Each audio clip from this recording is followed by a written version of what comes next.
The East African region, more than any other region in Africa, is endowed with enormous development supportive resources, including productive lands, sufficient industrial and precious minerals, large quantities of flora and fauna, fairly skilled manpower, navigable inland waterways, and capped with transformative economic strategies adopted at the regional and national levels within a fairly stable macroeconomic environment.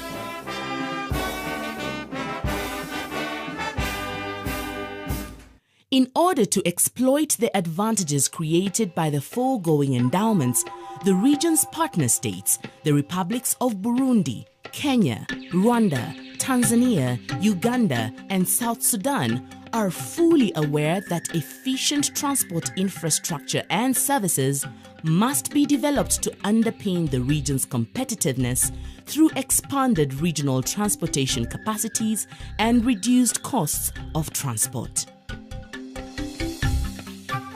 Over the last 3-4 years in most of the partner states, the budget for infrastructure development has been doubled. So this is very important because it is what is needed to really make East Africa the preferred destination for investment and industrial development.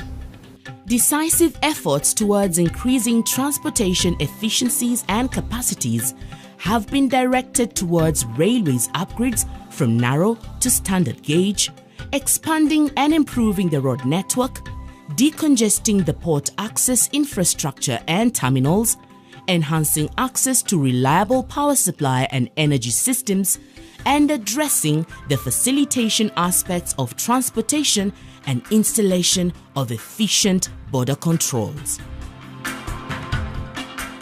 Infrastructure development is a means to an end, and the end in this case is better trade between East African Community partner states and the neighboring sub-regions, reduced cost of doing business, and easy movement of people, goods, and services.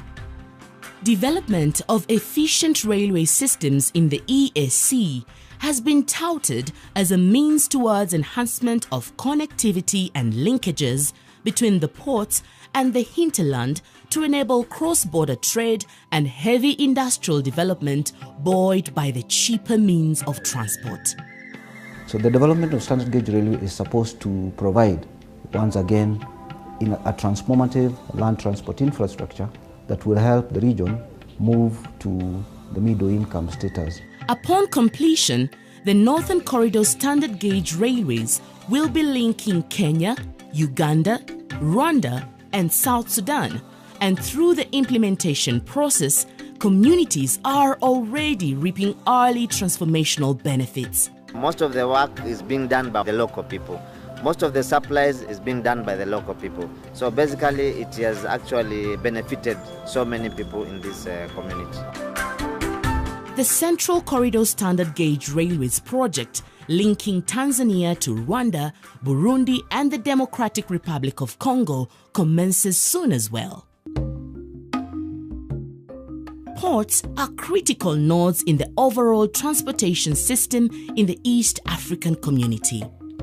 It is through the EAC ports of Mombasa and Dar es Salaam especially that the partner states transact 90% of their international trade volumes. Modernization is the way to go. These last 3 years, the port of Mombasa has improved the vessel turnaround at the port, which passed, our target was to reach in 1 year 72 hours of ship turnaround. Currently we are 66 hours of ship turnaround. It means the productivity at the port has also improved. So the levels of automation have been growing. Right now where we are is that we have full-time online communication with our clients. So we have seen improved times in clearance. We have seen improved revenue. Mpaka sasa uwezo wetu sisi ni mpaka ni chini ya container 20 kwa muda wa saa moja. Tukiongeza uwezo kwa kuwekeza kwenye mitambo hii miradi tutakayoifanya, moja kwa moja tunaweza tukahudumia meli nyingi na kontena nyingi, uwekezaji kwa ujumla mpaka kwenye maziwa kule ziwa Nyanza, ziwa Tanganyika, ziwa Nyasa. Tunavyozidi kuwekeza tunasaidia kupunguza gharama za biashara. And so far, these developments are not only reducing ports' cargo dwell times for containers and general cargo, but are playing a significant part in reducing the overall cost of doing business in the region. Expansion of major roads interconnecting the EAC partner states is also a priority activity. Several kilometers of new upgraded roads have been developed in the community in the last 5 years. These roads are providing additional capacities for transport and enhancing accessibility to the hinterlands of the EAC while easing the movement of persons and goods. Tanzania's investment in her intercity bus system, Bus Rapid Transit System, also a first in the EAC, is already operational. The enormous success of the first phase of the BRT operations has triggered a quick agreement to proceed with phase 2 to bring on board other unserved neighborhoods of the city of Dar es Salaam. East African Community Partner States have realized the need for accelerated investments in power generation, distribution and interconnectivity infrastructure and efficient energy markets. The issue of alternative power generation has been given prominence with geothermal, wind, methane, and natural gas and coal attracting renewed investor interest and government support. As we develop geothermal, we are then able to displace the more expensive power from the fossil fuel. And as the economies of the East African region get cheaper power, it will be possible for the goods that are produced from these countries to be more competitive. Though there is a level of progress and success so far, EAC's priority infrastructure projects requires to be upscaled, more so with the help of the private sector if the region is to reap the fruits of efficient infrastructure sooner.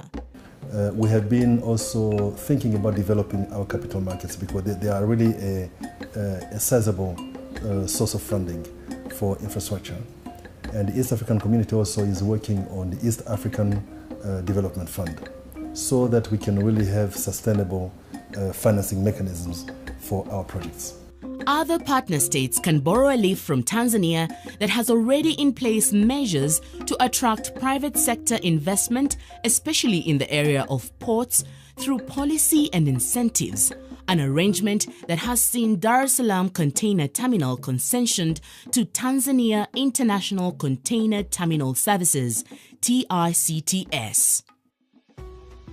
Soft infrastructure improvements in the EAC, like the harmonized vehicle load controls, a key control measure to ensure lorries and trucks adhere to axle load and don't eventually damage the roads through overloading, are paying returns too.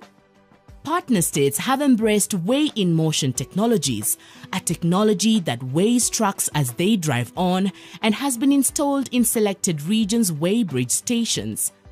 Truck drivers are a happy lot since they are now spending less time compared to the past at the various weighbridge stops. Harmonization of border crossings procedures through the one-stop border post concept and simplification of customs procedures is a welcomed idea too. The one-stop border post concept combines 2 stops in one and consolidates function in a shared workspace for exiting one country and entering another, thus reducing on travel time for travelers and freight vehicles. Jumuiya ya Afrika Mashariki imekuwa iko nzuri. Kuungana pamoja, ukitoka upande wa Tanzania ukija upande wa Rwanda na kwa sawa, ukitoka upande wa Rwanda kwenda Tanzania na kwa iko sawa. Clearing yote wako sehemu moja. Hamna kutoka fasi moja kwenda fasi nyingine. Ukiingia ofisi moja, clearing yote iko sawa. Another impact is these street vendors. You know, you can see people from Rwanda coming to buy things in Tanzania, and the people from Tanzania going to buy something from Rwanda. Yeah, it's how we can be able to work very closely. The vision of an interconnected East Africa is no longer a distant dream. Much has been done so far to realize it, and more is in the pipeline. By and large, with the current strong and focused leadership of the EAC heads of state in the development of priority infrastructure and deepening regional integration that is opening up opportunities for development in the region, an efficient infrastructure interlinked and interconnected East Africa is possible. A crucial step towards getting the community closer to realizing part of her very mission of a developed and empowered East African community, ready for economic takeoff. One people, one destiny.